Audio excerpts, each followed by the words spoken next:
Don't cut yourself on the new Fragments of Silicon. It's sharp.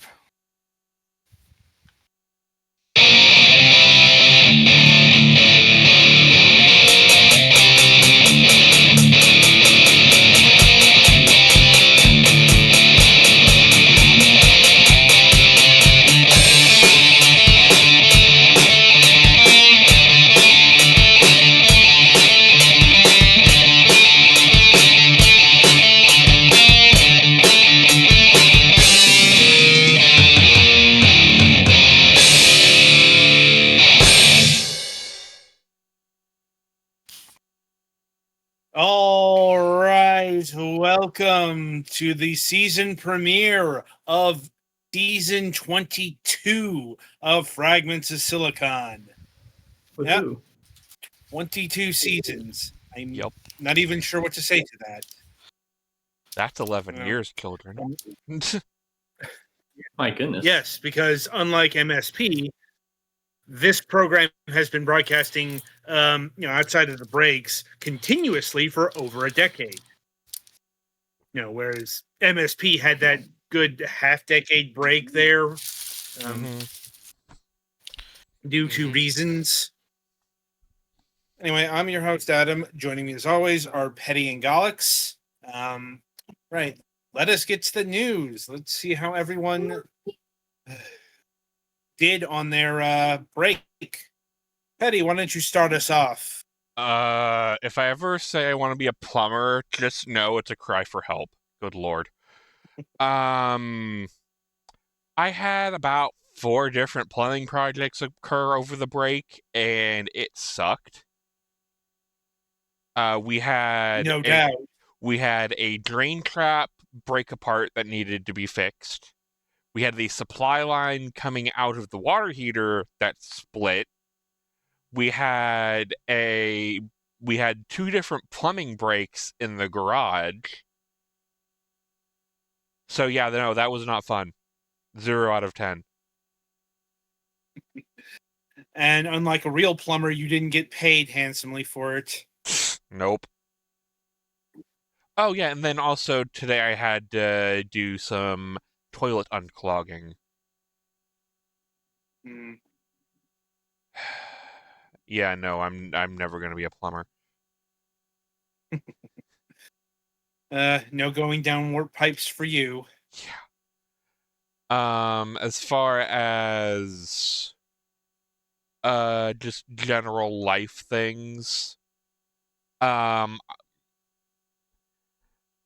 friend of the family found some kittens on their property in a hollow tree that currently are very feral, but once they go through the, deferalizing process, make sure they're good around humans, I get to meet them, and if one of them likes me, they may be my new kitten. Because they think they're... The cycle begins. Well, I mean, I still have my Noisy. So it's not right, like I have... But it's... there has not been a actually kitten in this house over a decade. Because usually the last cats we got were adopted 6-7 months old, with the youngest. So it's definitely one of those. I get to remember how to be how to deal with kittens again. Because I haven't had a kitten since Luna. And Luna was 16, so it's been a while.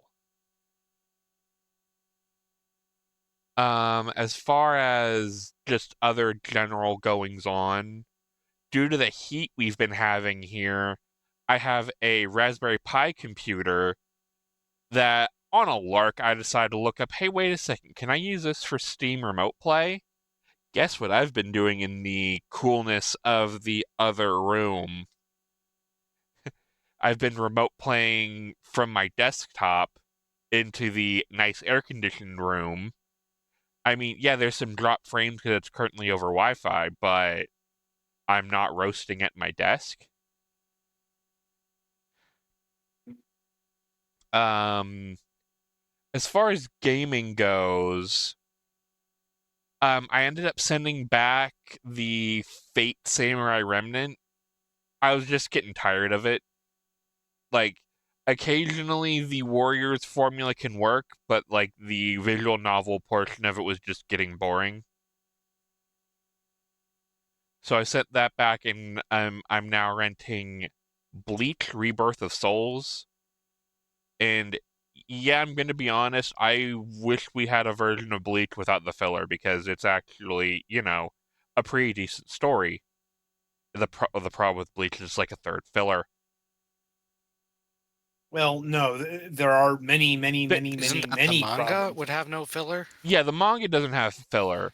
Like, okay, Bleach isn't No, the perfect. manga okay, that's not entirely true, in the sense that, okay, the manga doesn't have filler, but it has a filler cast. In Fair. the sense that every time Kubo starts a new arc, he has to create a whole bunch of new characters. Okay, but that's not, by the strict definition that still is meaningful. Filler is stuff that the anime does when the manga it catches up, Mm, and that's stuff like the bounce stuff.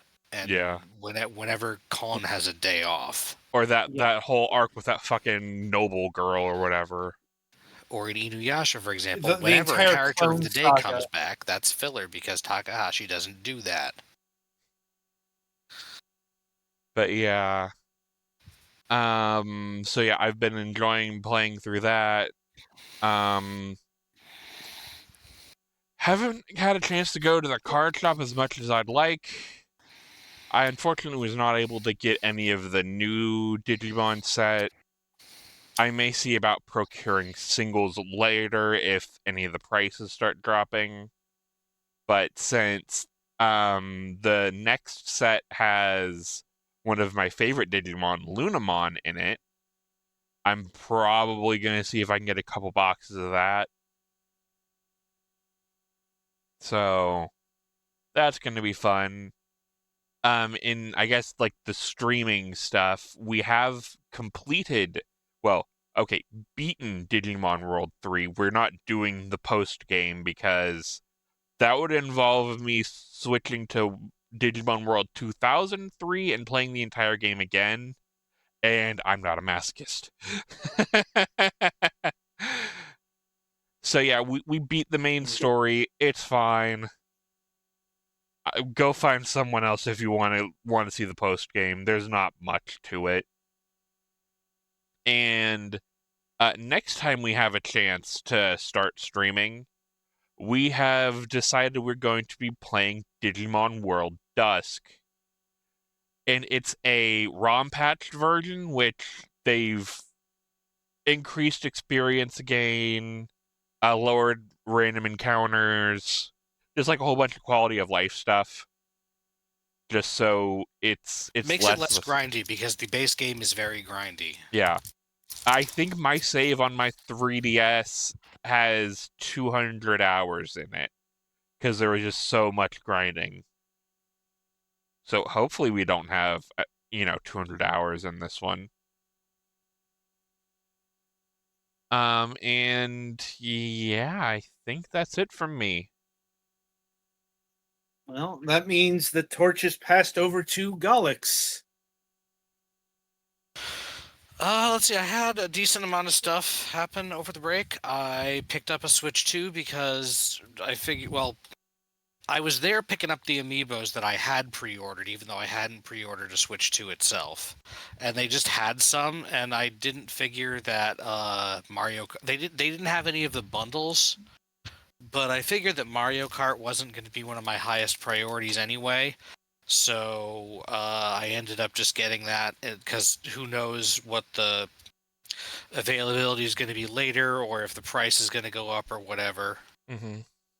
I mean, there's probably going to be a Switch 2 OLED within a couple of years anyway, but whatever.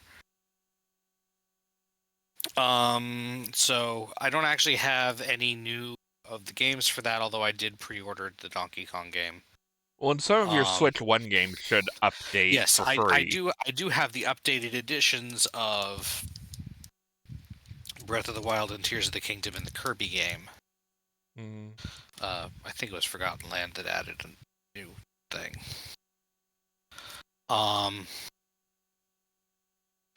So yeah, I have some of those, but none of the new big games. Yeah. So that's been going well, although that was expensive. Also, Yeah. just this past weekend was PortCon, which is the local geek convention in Maine. This is their last year at the current location where they've had it for like the last 11 years or so, and they're moving to a bigger location That's good. because the current location they'd been relying on.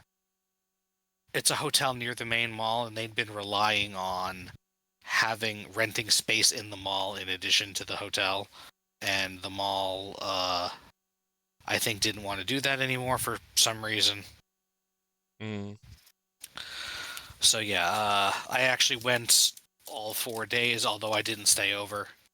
Had some fun there.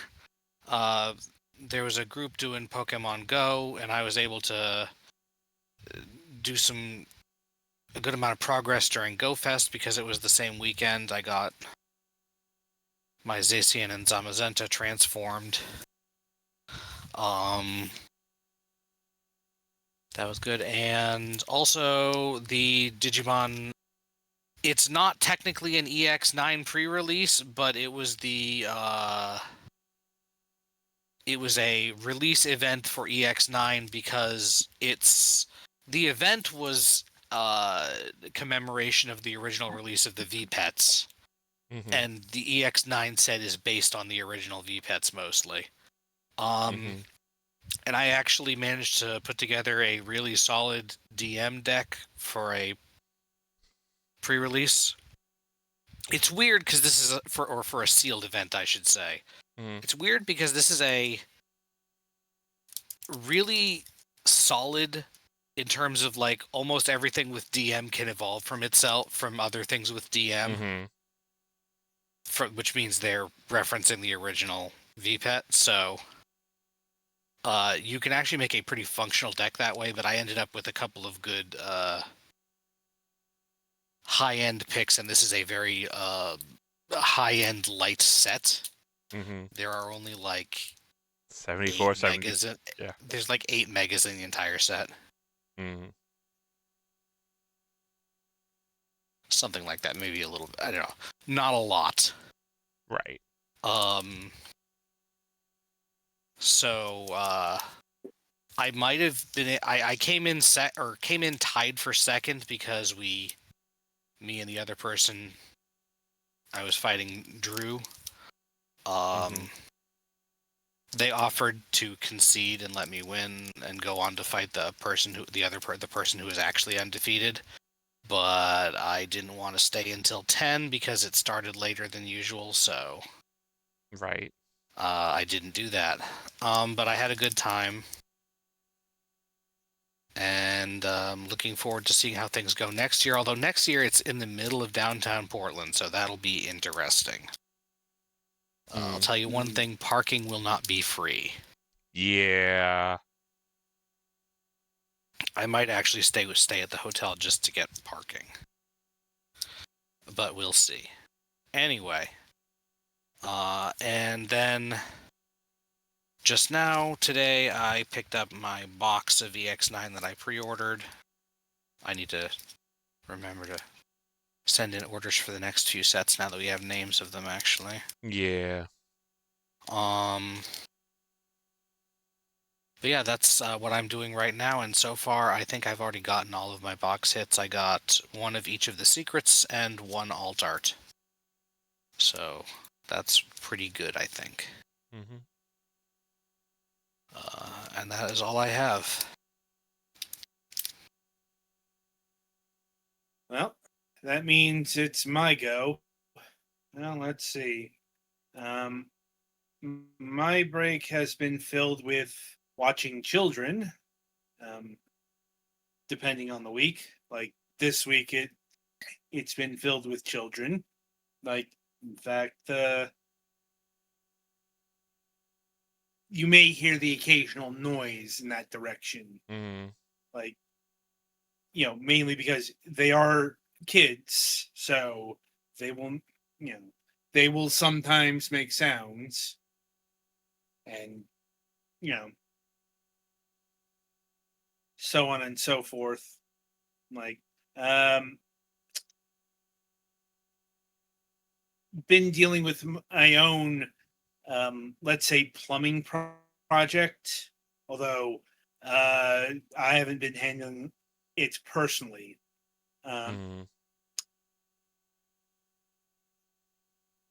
Short story is there was a leak in the bathroom, and kind of ruined the shelves underneath the sink. Like, so a handyman has been brought in to deal with that, and it's been an ongoing process. Kind of a frustrating process because the sink is fine now. The leak's been taken care of and plugged up, so to speak. The shelves still need to be rebuilt because this handyman's working on another job. And,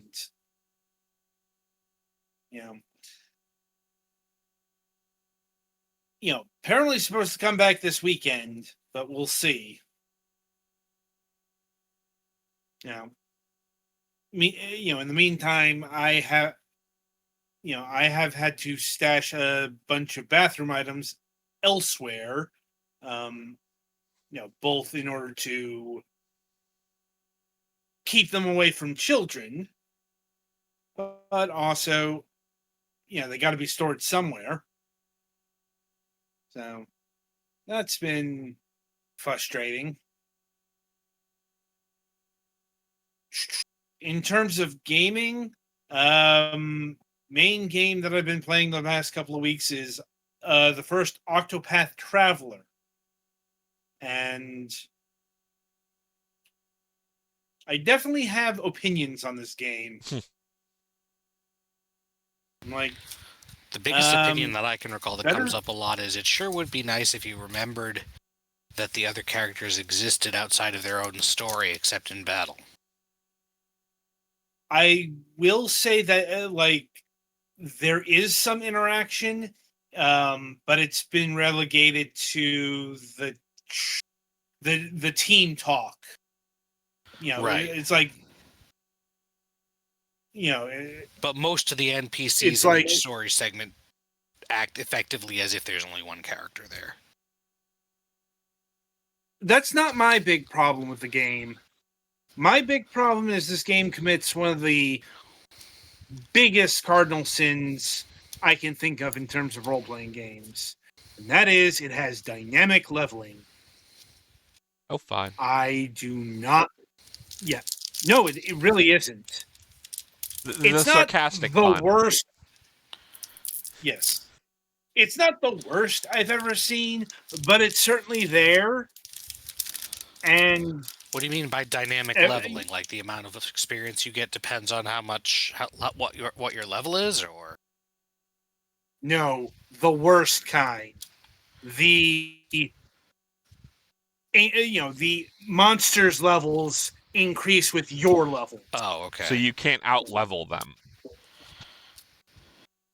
It's not the worst here because, depending on the area, I can out-level them. But, yeah, there have been definitely some increases. And apparently I hit another one. And this is compounded by the fact that for some reason this game commits another sin that we've corrected. And that is the experience pool doesn't get shared. You have to have the party members in your party in order for them to get experience points. And since there are 8 party members here, yeah, some people are getting left behind. It's like, this is the 16-bit shit we can leave behind. It's like, also, items are way too expensive. Like, dear God, stuff is way too pricey. So yeah, this game has some problems. To the point where I may end up dropping this over them. Mm. I will say this is still leagues better than I Am Setsuna, but yeah. My at the end of the day, my biggest problems with this game are a lot of mechanical stuff. The storylines, well segregated, they're fine. No idea how Octopath Traveler 2 sorted out. But maybe I find out one day. Anyway, so that's my news for the week. So merrily we shall roll along to the interview portion of the broadcast. And joining us this week is Chessimoon. Hello. I am Chessimoon, Hello. and yeah, I'm an independent game developer who's working on Astropods Starside Glaze. Indeed. Right. So how we like to get started here is we like to get to know the person, depending on the size of the team, behind the games, the studio, and all that business. And we do this by beginning with this particular question. For questions, really a bit of a dual question in that, how did you get, interested in video games, both on a personal and a professional level? Yes. So, when I was like 3 or 4, I have 2 older cousins, and one of my first memories is actually watching them play Pokemon. Specifically, they were playing Pokemon Ruby and Pokemon Emerald on their Game Boy Advance SPs. And I think that was probably my first official video game introduction. And since then, I've I got my own Game Boy Advance after a noisy doctor's appointment or dentist appointment somewhere around 2006, and the rest is history. I've been playing video games since then, mostly on the Nintendo side, but I did eventually get into Steam and PC games.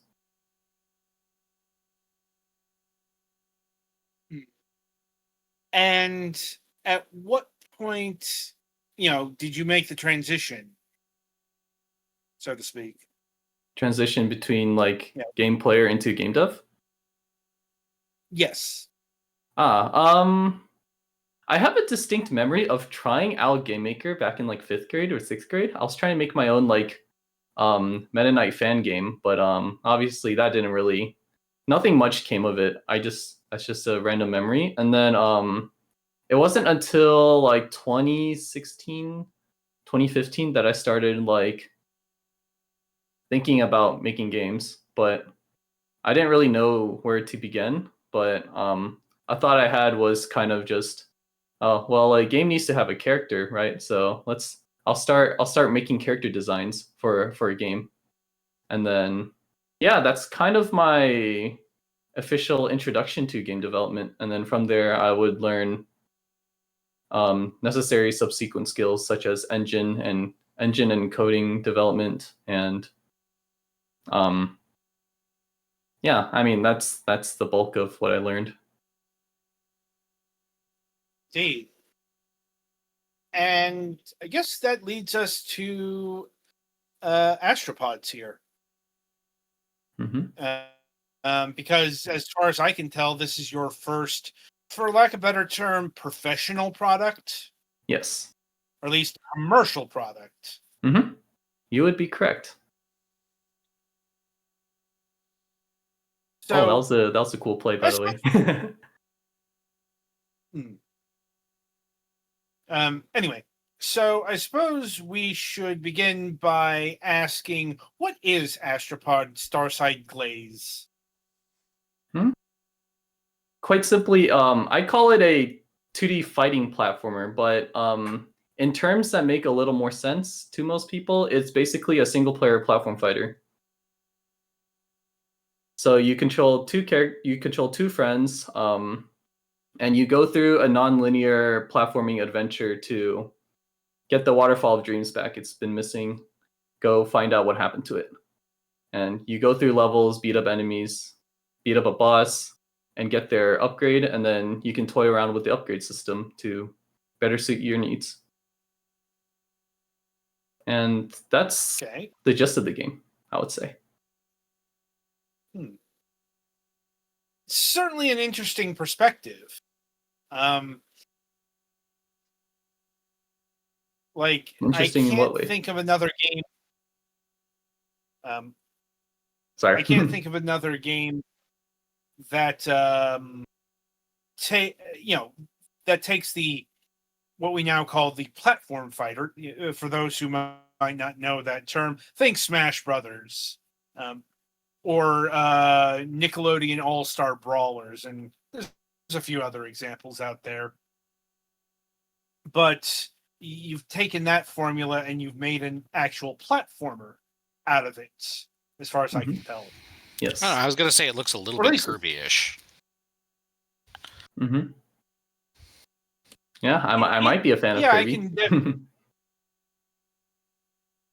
I mean, it's definitely there, but don't forget that there's a lot of Kirby DNA in Smash Brothers. Mm-hmm. You know, You would be very correct. not Kirby the least of which Superstar, especially. I'm thinking most directly to Kirby and the Amazing Mirror. I mean, that literally has Kirby's Smash moves in it. True, but Kirby Superstar was kind of the originator in terms of angled directional inputs and like different attacks based on different inputs.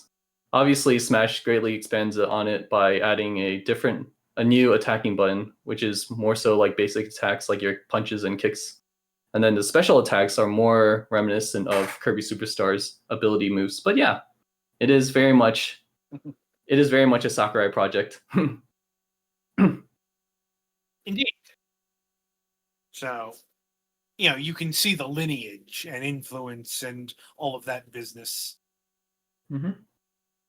But anyway, so what made you want to create Astropods? Well, it's basically just this is a game that I really would love to play for myself. I wanted to make a game where I was like, oh boy, I would be a fan of this game. So this game is basically just kind of a self-indulgent, like what do you call those? It's a self-indulgent project where it's just like, oh wow, it's just everything I like most things I like in a video game crammed into one little thing, and I hope others have fun with it just as I did. And yes, I am indeed a fan of Kirby and Smash, so I kind of wanted to, but I feel like this like sort of space of design, like a platformer that focuses more on combat, is really underexplored. So that in particular, because I feel like there's not that many games that are reminiscent of Kirby, and there's more platform fighters coming out these days for sure. I mean, Rivals of Ether 2 recently came out, and that's doing pretty well. But it's still pretty limited and underexplored, I would say. So that kind of motivates me to try different ideas to really like see what works in this setting, because a lot of what works in a traditional platformer doesn't really work for a more combat oriented game. But yeah, that's kind of like what made me want to make this game. And was there anything in particular that tilted you towards making a platformer instead of, you know, a proper platform fighter? I didn't want to deal with the headache of implementing multiple players. I would say that's the main reason. But I think another reason that kind of came up as I was making the game was that a lot of fighting games, I love fighting games, but I can't stand playing I can't stand playing them, at least in PvP settings. And I feel like a lot of times, understandably so, but a lot of fighting games don't really have that good of a single player mode. It's like bare minimum. Sometimes it doesn't exist. Sometimes there's a cool cool story you're following, but the gameplay is just like, oh, you're fighting this character, and then you're fighting this character, and then you're fighting this character. It's kind of not that exciting. You wouldn't buy a fighting game for a single player, which is, fair. Like, obviously, the main selling point is the multiplayer, the PvP nature, but I feel like a single player environment is a really fantastic way to get people more introduced and well equipped to like play the rest of the game. So that was a more recent revelation, but I feel like that's a really powerful space that I can explore further. So yeah, that's kind of why I wanted to make a single player game, one that has a little bit more crazy things, as you might see as you play the game. But yeah, stuff like that I feel like is harder to do in a PvP setting, and a single player environment is the perfect way, at least to me, for players to kind of understand and get to grips with the mechanics. Because I know the mechanics aren't the most intuitive and they're a bit unwieldy, but if you stick with it, you'll become really good, and it'll be a lot of fun. I mean, I suppose this makes me pose a question to my colleague here, who's actually playing the game. Like, how are you finding the controls so far? Overall, fine. Granted, I've been playing like action platformers like this for a long time. I'd imagine so. Like, so well, that's encouraging, I guess. Because something we haven't touched upon yet is the actual current state of development. That is, this is an early access. So it would behoove us to ask, where is this game in terms of its early access development cycle? I would say we're actually pretty close to finishing. The main thing that's missing is mostly just the final boss and the final boss stage, actually. Like, I would say almost everything else about the game is actually finished. So we're planning in August. It's not 100% set in stone, but we're planning for an August full launch. So pretty soon, actually. Oh my, it's July already. Yeah, like that's literally next month. And to provide additional context to the audience here, this game came out in early access last month, June 12th. So, relatively short early access cycle. I actually wanted to. I mostly did early access, honestly, just to like see what it's about. Because I didn't know anyone that launched a game in early access, so I was wondering to myself, like, okay, well, maybe I can take advantage of early access and its benefits and see what happens from there, kind of. And so far, I would say, it's early access so far. It's been like a little short of a month, like maybe 3 weeks since it came out in early access, but it's been really cool so far. You get a lot of people, a lot more like playtest data than you could ever imagine pre-launch, and from there, you add all sorts of cool things. Like in this most recent update, there's actually, if you go to the badge menu and then you go to the very far right where the X is, there's a button that allows you to unequip every single badge, and that wasn't here until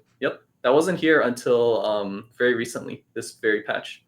That was a request made by the people who've played early access. And that's just one of many changes that I've introduced since then. So yeah, early access has been really cool so far, and Well, I guess it's too early to say this with certainty because I haven't actually launched the game yet, but I would recommend other aspiring developers to check out early access. I'm sure it's a complex mix of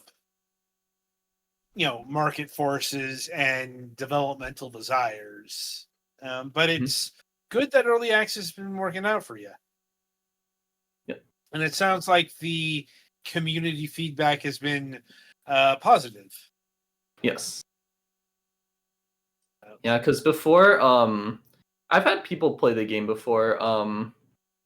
I mean, there's a demo version of the game, but in terms of like the more additional content, there have been a handful of people who've played the game throughout the development. I actually had a playtest version of the game that's semi-publicly available, and some people have played it through that method. But shoot, where was I going with that? But yeah, I guess the point was, yeah, you don't have as many when you have like a kind of secret-ish like playtest build thing. Not many people actually check it out, so having it be like an early access thing gets more eyes and thus more playtest data. But yeah, their reception has been pretty good. But then again, the people who played the playtest version of the game were probably already fans of the game to begin with. So early access is also a pretty nice opportunity to see other people's thoughts, because I don't want just the fans' opinions on the game. I want opinions of the game from like everyone who's given it a shot. Which is something I think early access is pretty good for. And has there been any negative feedback from the community? If there was, I haven't heard of it. There's been nitpicks, like not having a button that allows you to unequip every single badge. But in terms of like the fundamentals of the game, I haven't really heard much negatives yet. But I'm sure that's just because it's not like, this game isn't like that popular, so it's not like many people actually have played it and checked it out for themselves. But yeah, so I hope to actually hear more negative feedback. That would be very helpful for me, actually. Well, Petty, do you have anything in that regard? Not really. Though I guess I should probably. One of the things I haven't seen a lot is stuff like this running well on an ultra wide display. Oh, it just crashed when I went to full screen. Oh, really? Oh, shoot. Uh-oh. Yeah, I haven't tested this game at all on an ultra-wide display. Yeah. Or is it? Wait, where the hell did it go? It's saying it's still running. Yeah, I still see the stream playing. Okay. What you might want to try is Okay, I holding found it. It's Windows Shift and arrow keys to shift around like which monitor it's on. Okay, it's might on help my you main locate. display. It's okay.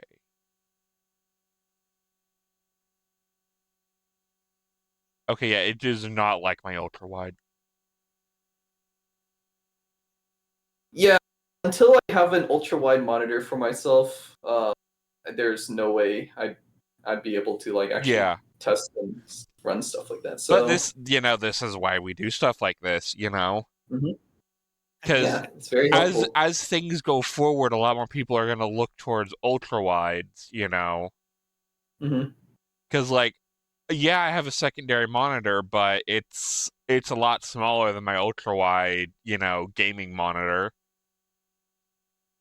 So obviously, I'd rather play stuff on this than the little monitor I use over here for chat and making sure stream hasn't blown up. Well, I'll have to write that on my list of things to get. Yep. Because I only have 16:9 monitors. I do have a 24-inch one and a 27-inch one, but there's not really that much difference because the Yeah. aspect ratio is the same. All right. Well, thank you for noting that. Anytime. We aim to please. Yep. Anyway, so we've talked a great deal about the mechanics of the game, but what about the presentation? Like, who are you? What are you doing? Who are you fighting? That kind of deal. Where do I begin with that? In the beginning, there was a design document. Wait, no, hold on. Presentation. I'm actually sorry. Could you clarify what you mean by that? I'm actually kind of not too sure what you mean. As I said, who are you? What are you? What are your goals? Who are you fighting? Like, In game. what's the story?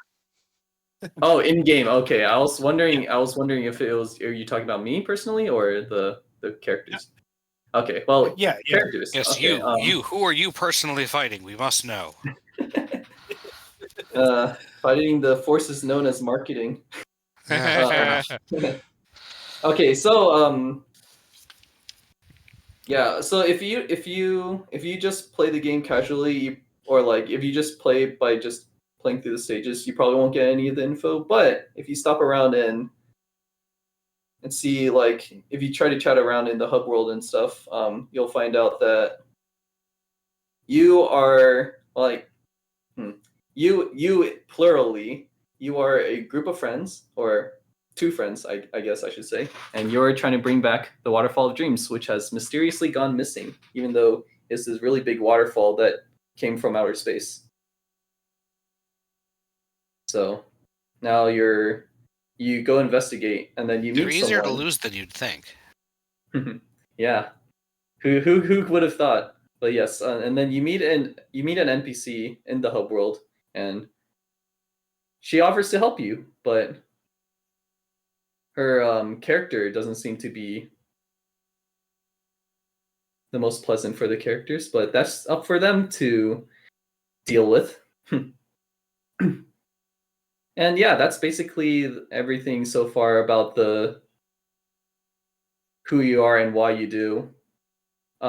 You'll as you progress through the game, you'll have more opportunities to talk with the characters, and you can kind of see their dynamic evolving and developing. But yeah, that's the gist. It's the story itself isn't too. I'm sure you could tell, but the story itself is a little lower priority. But what I did want to place priority on was making the characters interesting, like individuals to follow. I hope that you start to think about, like, oh, what kind of people are they, and like, or what do they do when the camera isn't on them playing through the game. I hope thoughts like that come to mind for fans of the game. Well, I guess only time will tell on that front. Mm-hmm. Like, so are there any mechanical differences between the two characters? Oh yeah, there's plenty. I could be here all day if I were to explain the exact numbers, but I don't think that's too interesting. So I'll go over some of the bigger stuff. I guess I could go from like general to specific, but these two characters, they have different attacks, and that involves both their basic attacks and their special attacks. So for the pink character, your special attack, you toss out a boomerang star that comes back to you with a refreshed hitbox, so you can hit two things at once, or you can hit twice with that. And then for the other character, you send out a little projectile that you dash to, and it's very fast and it's very strong. So you have, because of their attacks and the differences, you end up with very different playstyles, which is kind of the main reason I wanted to have two characters to begin with. Kind of the idea of, in the back of your head, I always want you to think, oh, what if I was using the other character? And this other character, Can you might swap freely, or is it like between Mhm. levels, or? you can swap as freely as you like as long as the cooldown bar is not there. Okay. Yep, and there is benefits to swapping mid battle that I will not explain. You'll have to find out for yourself. Wink, nudge, wink. Yes. Yeah, and you might end up what will probably happen for most players is that they find the one character that they prefer and they just stick with it, which to me, that's perfectly fine. The point isn't to like I mean, obviously mastering the two characters is going to do you well, but you honestly don't have to, and I kind of don't need you to. I feel like that might be asking a bit much for how different they play. So I'd rather just have you find one character that you like and stick with them. And then what the other character kind of does is they act as a backup for you when your current character HP reaches 0, you automatically switch to the other character. And if you whether you like them or not, you're forced out of the other character if they pass away. Well, they don't actually pass away, but yeah. So it's kind of like the idea. I want people to compare the strengths and weaknesses of each character and kind of assess the situation and think about which character they want to play as, depending on the situations they find themselves in. And I want it to be a very emergent thing and not something that I'm like highly encouraging you to. I hope if there are very small moments where my invisible hand is kind of guiding you to a specific character, but I want them to be relatively infrequent. I want it to truly be up to the player, and that kind of philosophy kind of just extends to the rest of the game. That's why this game is non-linear. You can choose whichever stage you want, and choosing whichever stage you want to finish first, and choosing that has its own benefits as you get a specific upgrade that only comes from that stage. So your routing is influenced by what you want first. And yeah, I just think that kind of meaningful decision making is very important to me. And this game is all about that. I feel like it allows for very fun like moments of self-expression. So and it would be really cool if like everyone playing had like a slightly different story to how they play through the game. I guess that ends up happening naturally no matter what game you play, but I really do want to foster that kind of school of thought in particular.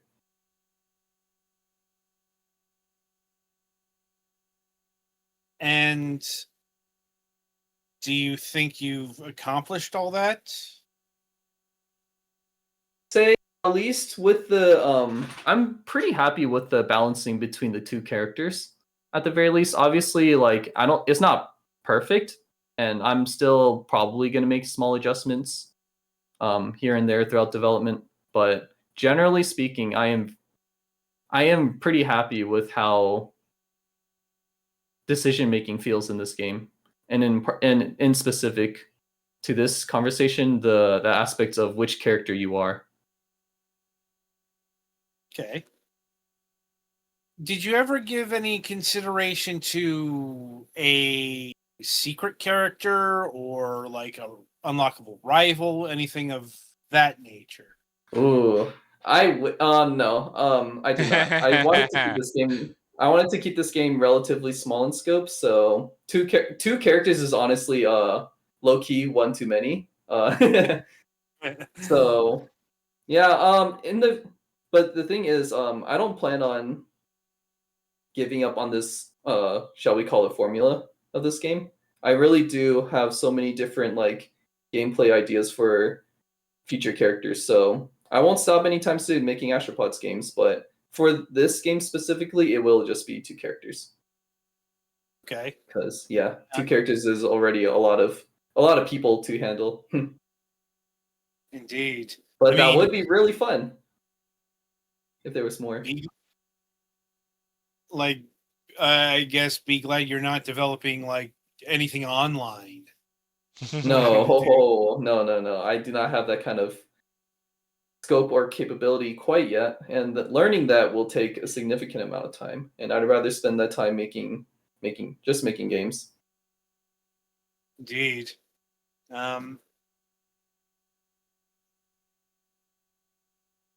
And I suppose along those lines, did you give any consideration to like local co-op?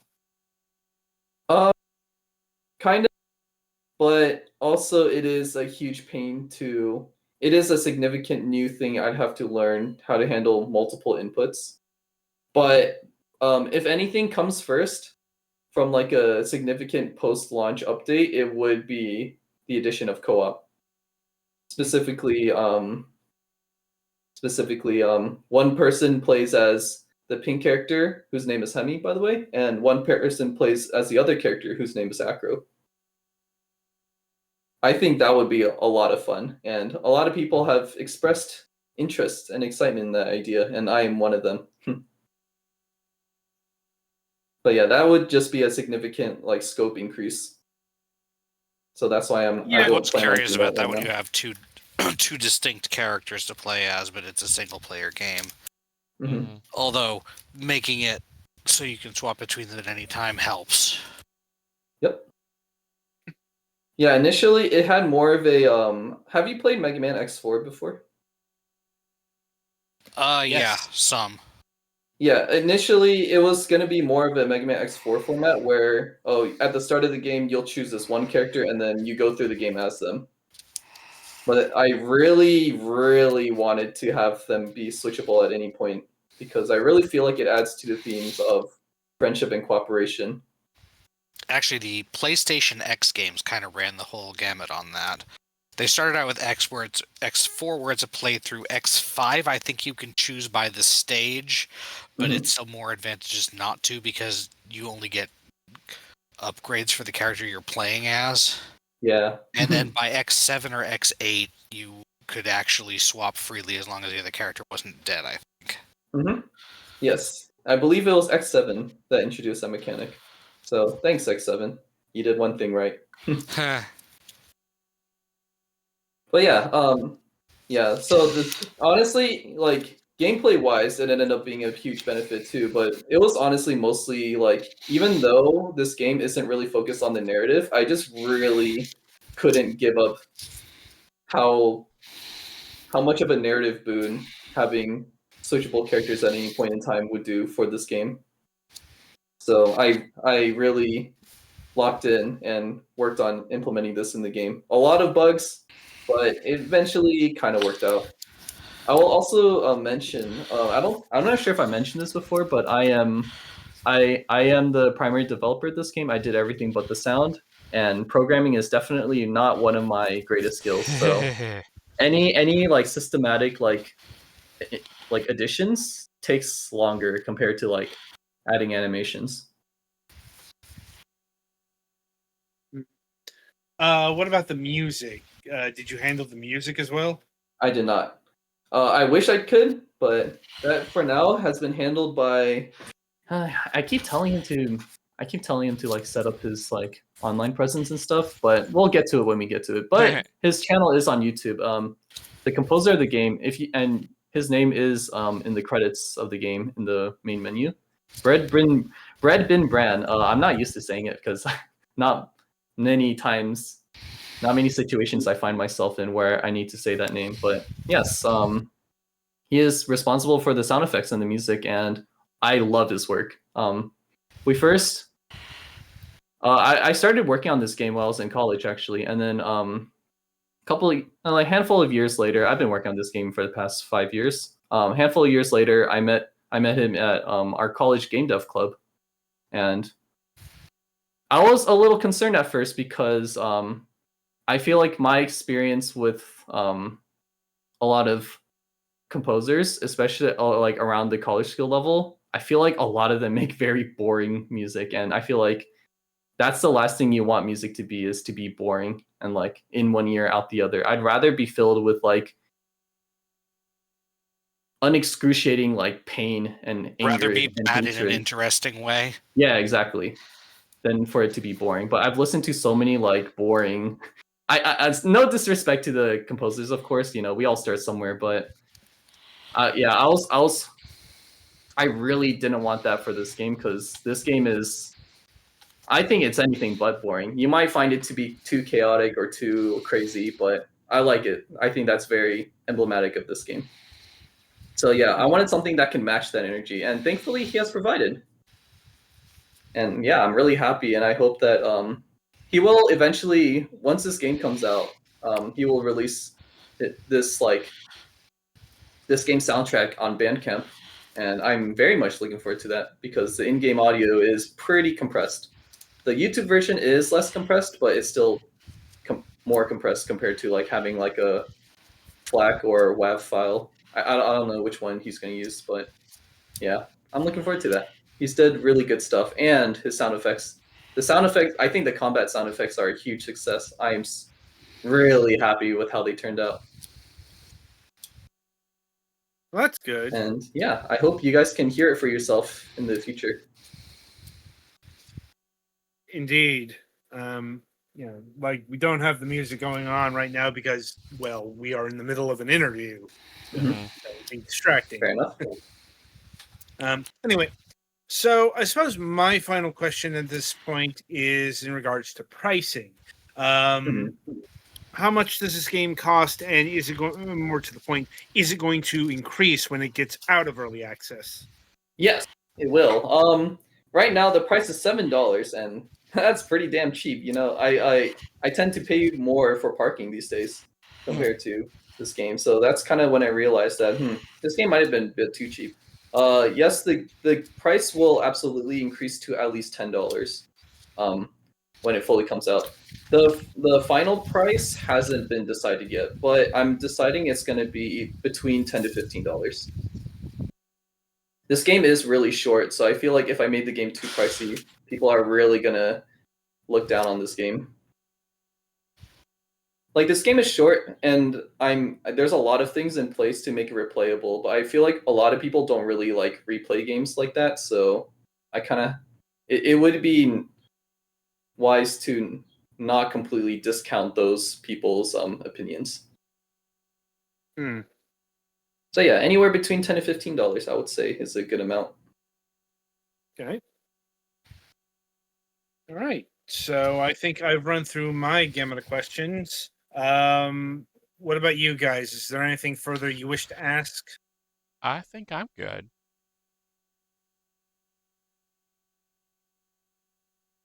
Gallix? How about for the one who's playing the game? Sorry, I had myself unmuted and I muted myself to speak. I think I've jumped in when I had something. Okay, then. Yeah, I've just been over here enjoying the game.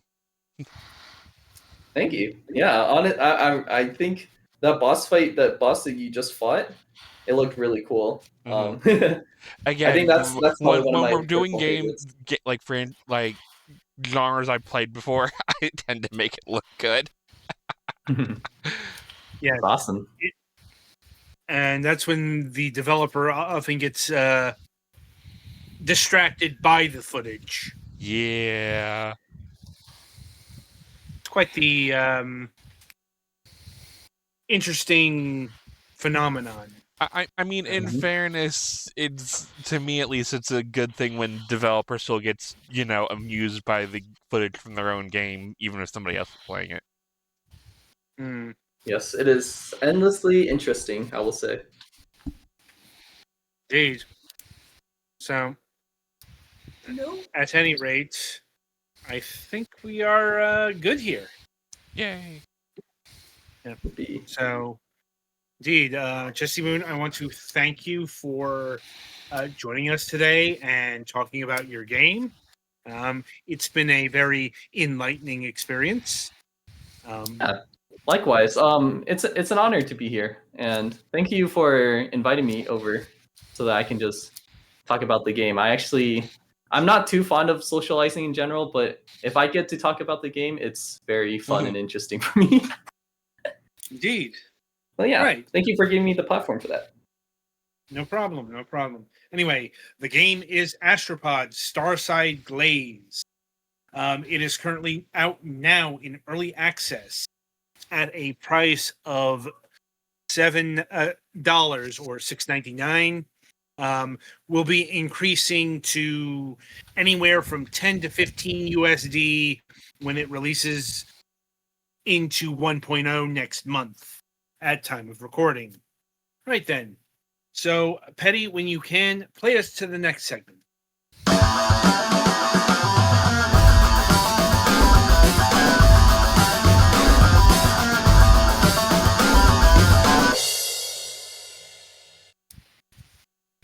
All right. So, welcome to the topic of discussion.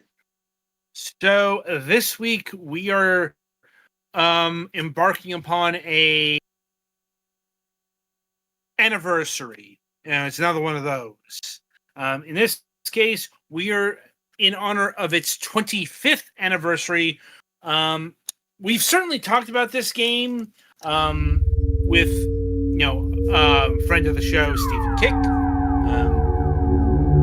all the way back to when it first got re-released in 2013. But I don't think it's ever had a proper topic of discussion before now, and that is System Shock 2.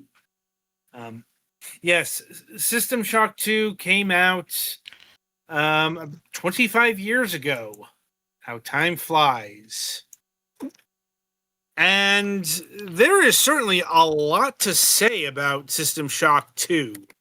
The System Shock franchise in general, but System Shock 2 has had innumerable amount of think pieces surrounding it since it came out in 1999.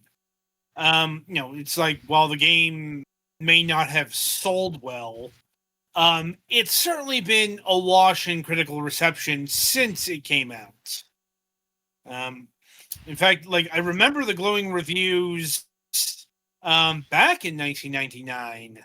I remember reading a review of the game on AOL back in the day. And this is significant because this is actually a game I recommended to my older brother. Because for whatever reason, he asked me about new PC games. And, that review was fresh in the mind. And I said, why don't you try this? And I think he liked it. I don't know. He never got back to me on that. But, suffice to say, he did purchase it. And some years later, he ended up giving me the CD. He had lost all the packaging materials. So, it's somewhere in a closet. Is this at least this is post the period where you needed the packaging materials to get past a certain point in the game? Oh yeah, it came out in 99, not 89. By the late 90s, nobody was doing manual copy protection anymore. But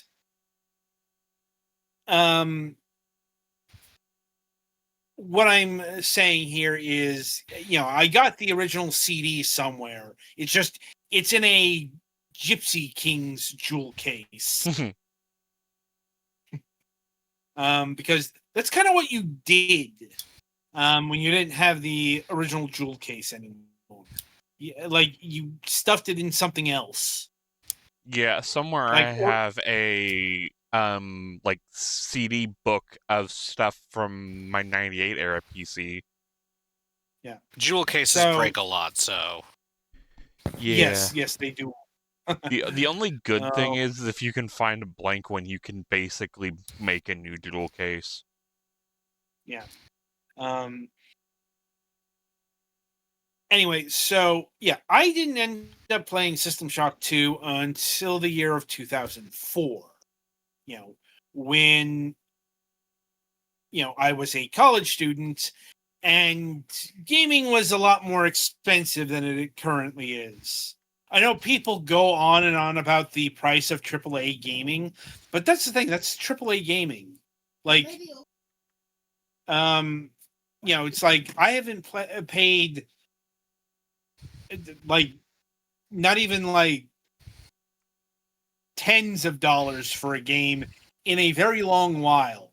Now, granted, that's somewhat having to do with the fact that we do this program, but it's also Steam sales are very, very cheap. Mm-hmm. Games are so much cheaper these days than what they used to be. Yes. That is if once again, if you're waiting or you're looking on the indie scene, et cetera, et cetera. Back 20 years ago, it's a lot harder to do that. Not impossible. It's like I managed to get some games for like, $10 or less. On the one God, these hand, that controls. Sorry. Yeah, no, the E is lean, and I don't know how I feel about this. It hadn't quite shaken off the design quirks, although this is a lot easier to control than the first System Shock. Oh yeah, no, I've tried System Shock 1, and I about wanted to snap my computer in half. Understandable. Like, System Shock 1 is a game you either get or you don't. Mm-hmm. But, System Shock 2 is a lot more modern in the sense that you can actually, control it with a PC, a mouse and keyboard. You couldn't really do that with the original System Shock. The thing is, like, System Shock 2 is still very much a PC game. Like, System Shock 2 Did you have to use a classic joystick with the first one? No, it was keyboard only. And it's also a game that was keyboard, no mouse. Gotcha. Yeah. It's also a game that was released in 1994. So FPS controls had not been standardized. But we're not talking about the first game. We were talking about the second one. Like, this is, if you know how to operate a mouse and keyboard, it's a lot easier. It's just, you're going to be doing a lot of inventory Tetris. So, like, I know this game is coming to consoles, and Night Dive has apparently found a workaround, but I'll be honest, this is so not a game I would ever want to play on a controller. Now, granted, I'm of the opinion that first-person shooters generally should not be played with controllers. That has more to do with the fact that, mouse just is a lot more accurate. Though there are things about like mouse acceleration and what you built.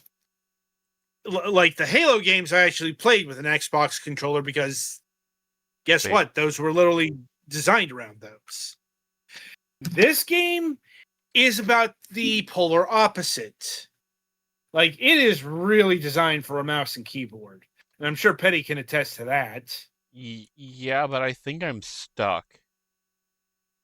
Mm. It's either that or they're trying to talk to me, but this game doesn't have subtitles. Both are possible. Okay, I can move around now. They might have just been trying to talk to me. Unfortunately, I couldn't hear what they said. Yeah. And this is really the game that introduced audio logs to the world. Like, so if you want to blame anyone, blame this. Well, it's like, I don't mind that there is, like, talking. It's the problem is there isn't, subtitles.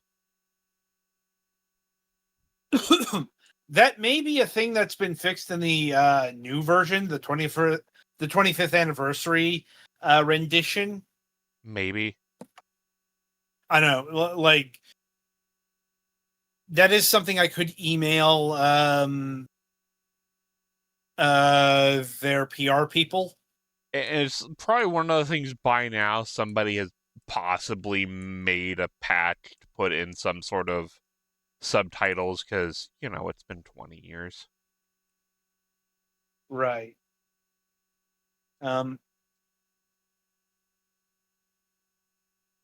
Listen, there's just so many layers and facets to System Shock 2. Like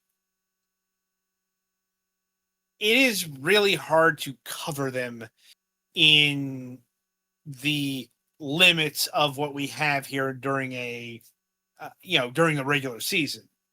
Because I could talk an hour about this game easily.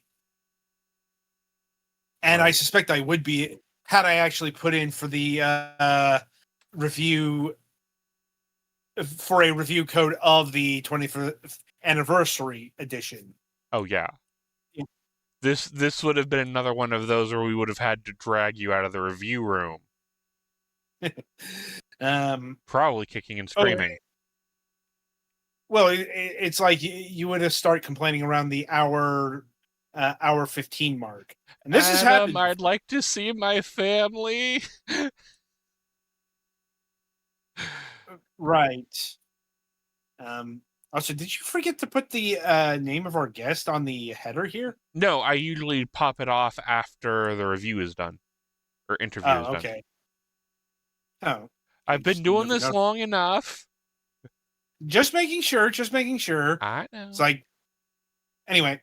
But yeah, System Shock 2, back in the day was considered to be part of the FPS head, which is probably because it has a gun and is in first person.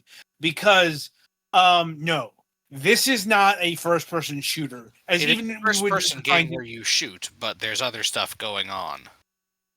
Right. But that's because, we are in the halcyon days of Doom, Quake, Half-Life, etc., etc., etc.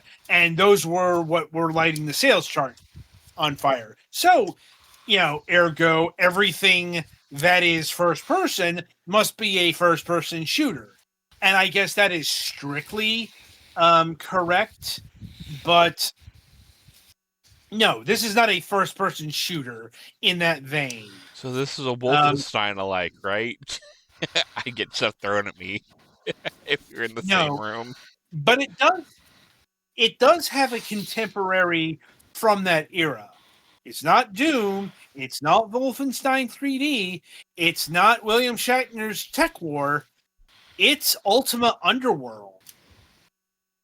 And I was going to say Deus Ex, but I think Deus Ex came after. Yeah, Deus Ex is after. I don't remember it being too long after, but it was definitely after. Literally the next year. Yeah. Deus Ex came out in 2000. This came out in 99. But they do share the actual same developer, as this was co-developed by Looking Glass Systems and Irrational Systems, who would go on to make the spiritual successor, BioShock. This is a keystone release in what we call now the ImSim, immersive sim. But back then, it was identified more as a first-person role-playing game, which is correct. It's just I don't know if I'd compare this to Heroes of Might and Magic. Yeah. It's not. Well, no. The setting is very different, right? But it is very much, yes, it is a first-person game where you fucking role-play. In fact, you are seeing right here is one of the biggest decisions where you make in the game, because that will dictate your play style. It's like, do you want to go with the shooty bang bang, or do you want to be a tech wizard or something in between? And there are other play styles. Do you want to be the hacker, you can do that. Mhm. Unfortunately, Deus Ex is much more versatile in terms of playstyle than System Shock 2 is. By that, I mean you will have to put in points in like a certain, like hacking. Like it is really hard to get through this game without some hacking skills. Whereas, like Deus Ex, it does have its pointless mechanics. It's just you will not know that. Like, how do I put this? It's pretty apparent that swimming in Deus Ex is very useless, Mhm. but maintenance in this game is fairly worthless. But you're not going to know that. Mhm. In fact, you're not really going to know a lot in terms of your play style. And bad builds are absolutely a thing in System Shock 2. Because once again, it's a game released in 1999. Mhm. So very like I would actually very much recommend looking up a game guide or looking up the wiki or beginning builds. Yeah, something to help you with that. Mhm. Because there's a good chance that you might get halfway through the game and screw yourself. Mhm. And there's there are also some well, in times previous that there were some mods that I would absolutely recommend, like the widescreen mod, the mod that helps with the co-op. But those are things that have been fixed, like either in this release Yeah, or like the this 20. this release does support ultra wide. Yeah. The 25th anniversary edition. The reason why you would want to get that is the co-op. Mm. Should you want to engage in co-op in System Shock 2. There are reasons why you would maybe not want to do that. Chief of which is this co-op is very atmosphere breaking. Especially if you have somebody who wants to Leroy Jenkins it. Like, I imagine if Naka and Ogre ever do this game, he would absolutely shatter the atmosphere this game goes for. Oh yeah. Hi, hello, how you doing? Yeah. I'm like, Also, especially your player model in the FMVs is something to behold.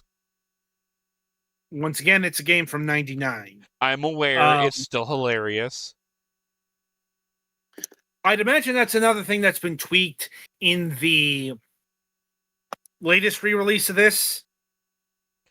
Maybe in the like the brand new, because I'm using the Steam version, but still of Right. the 99 version. Right, the initial Night Dive version. I'm talking about the 25th anniversary re-release, which has done wonders to the co-op. Mm. Though I'm not sure if they've dealt with another problem that was in the version I played in 2004, and that is weapon degradation. Oh dear God, that was absolutely garbage. You have to In look up to climb up a ladder. 99, like dear God, this is one of the biggest problems of games around this time, and right up to the early 2000s. That is climbing ladders. Like, if there is a problem or a quirk of the game, I'm just gonna go 1999 game development. Yeah. Like, we have come a long way since those days. Yeah, I was Like, about to say you were gonna call him Halcyon, and I was gonna call you a liar. they were halcyon in some respects. Like, how do I put this? You can't really do a game this deep, like System Shock 2 or Deus Ex, especially in terms of its level of design. On the other hand, you're not going to get a game this obtuse either. There are give and takes, positive and negative. Anyway, once again, I could talk for hours about this thing. I have only scratched the merest surface of System Shock 2, and maybe we'll revisit it at some point. But we need to wrap things up here because MSP is starting in about 15 minutes. Mm-hmm. So yeah, we're back on the regular schedule, and with that coming up on the week ahead, there is no Friday show this week, and that was a conscious decision because I didn't want to book something on the goddamn 4th of July. Mm-hmm. I'm like, because I have a barbecue to attend on Friday. So I am looking forward to that. But it also means, no Friday show. And as previously mentioned, we do have the season premiere of Moonhawk Studios Presents happening. Mac has stated he wants to start on time, starting with this season, but we'll see how firm he will be in terms of that promise. Spoiler alert, I'm a bit skeptical, and I'm sure my colleagues here are as well. Mm-hmm. Anyway, in regards to the Sunday reviews, we will be having reviews of Teslagrad 2, Flora and Fang, Guardians of the Vampire Garden, Undivine, and The Takeover. So look for that then, and until next time, I shall wish you good gaming.